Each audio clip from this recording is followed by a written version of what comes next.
Rising music sensation 21-year-old Tyla finds herself in a culture war after sharing her mixed heritage video online. The video, a harmless attempt to share more of herself with her followers, sparked intense debate when the South African singer referred to herself as colored.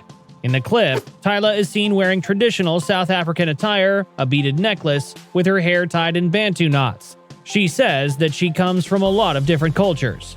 The internet is divided in response to the star's comment.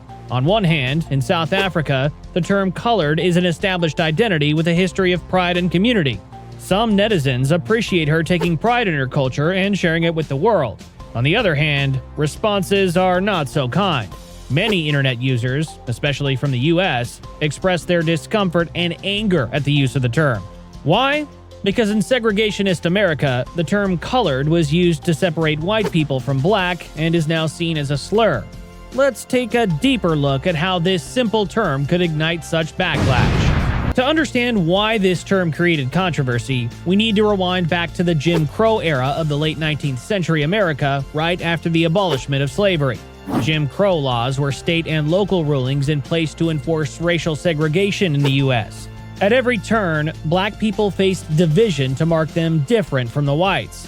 From bus stops to water fountains to toilets, everything was labeled. The whites-only and colored-only approach of that time is a painful history for many, a constant reminder of what people went through before white minority rule ended in 1994. This hurtful past is also reflected in the apartheid laws of South Africa that ensured the privilege and power of white South Africans over all other counterparts.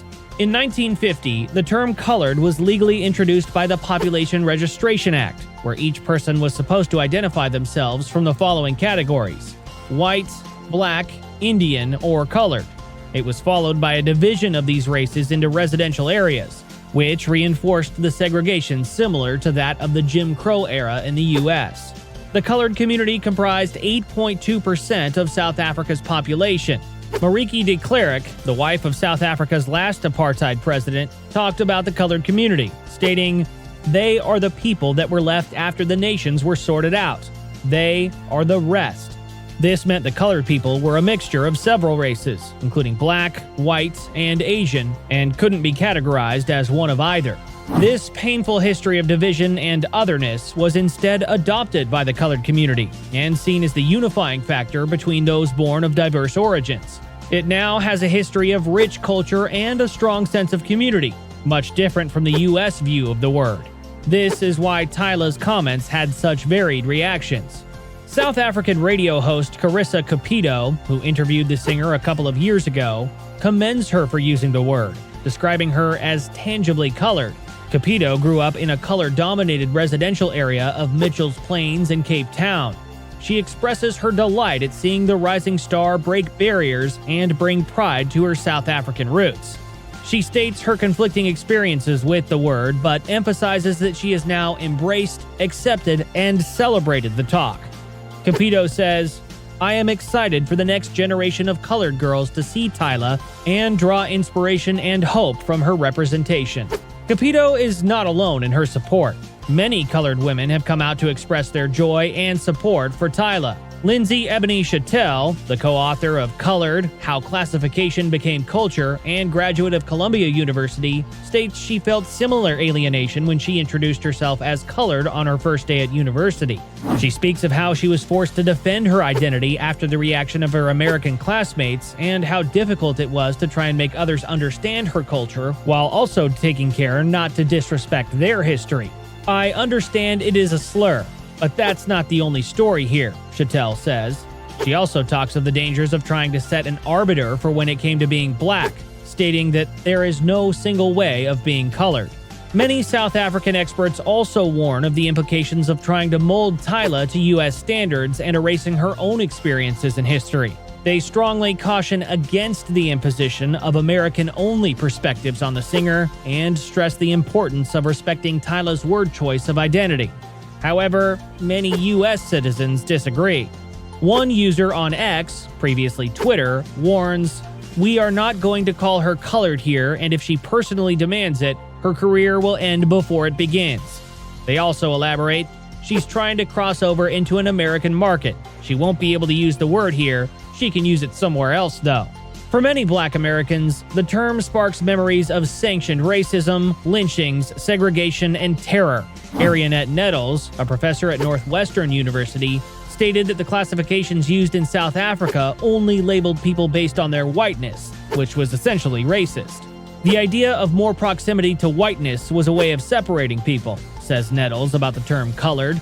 The professor shows the world how it feels to be reminded of the segregated state. We have reasons, though, to be so on guard and to be so quick to jump to the worst, because a lot of times we do feel as Black Americans that we are disrespected and disliked in our own country. In Nelson Mandela's autobiography, he also stated that there were practical advantages when it came to being colored in South Africa as opposed to Black. An example being that the colored were not required to carry passes because of their proximity to whiteness, while the Black were. Hence, the word served to divide populations instead of uniting them. A widespread debate states that the issue is not so much about the use of the term colored, but rather the implications of the word colored against the word Black, a division that gives one race more rights than the other. However, Whitney Pirtle, associate professor at the University of California, states that the term colored is a reclamation of identity.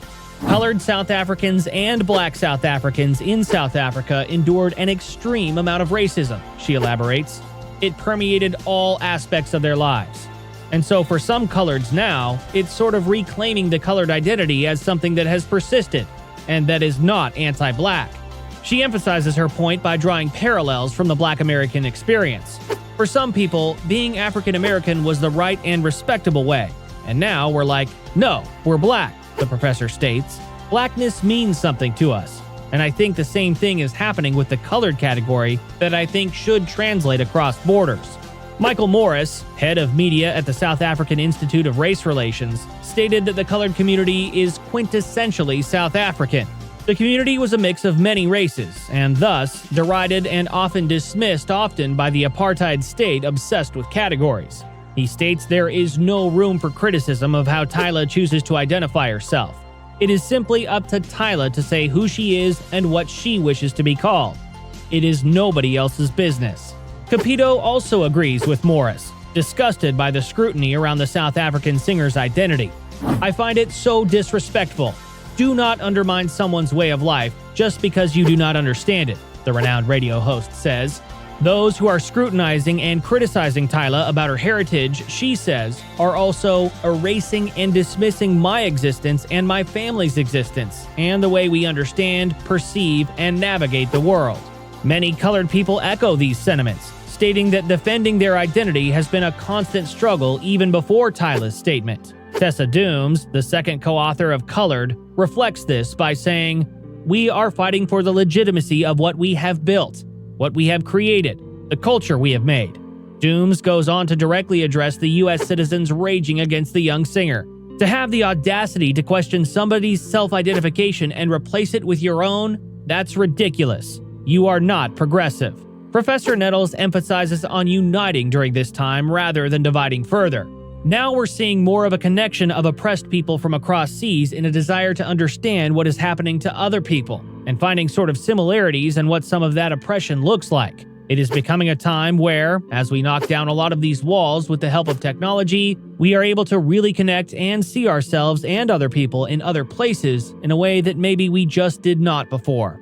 The 21-year-old singer has a new album releasing soon, along with a Grammy nomination, as controversy continues stirring regarding her racial identity. The debate reflects the importance of cultural sensitivity, an educated understanding of border differences, and the impact of environmental influences on the global music industry and personal identity. As fans of the Water singer await her coming album, the culture war continues. And that's all for today. What are your thoughts on this discussion?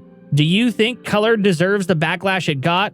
Or should it be celebrated as a reclamation of mixed identity? How do you believe Tyla should move forward in her response to this controversy? Should she address it, or let the internet decide and keep her peace in silence? Let us know your perspective in the comments below. And as always, thank you for watching.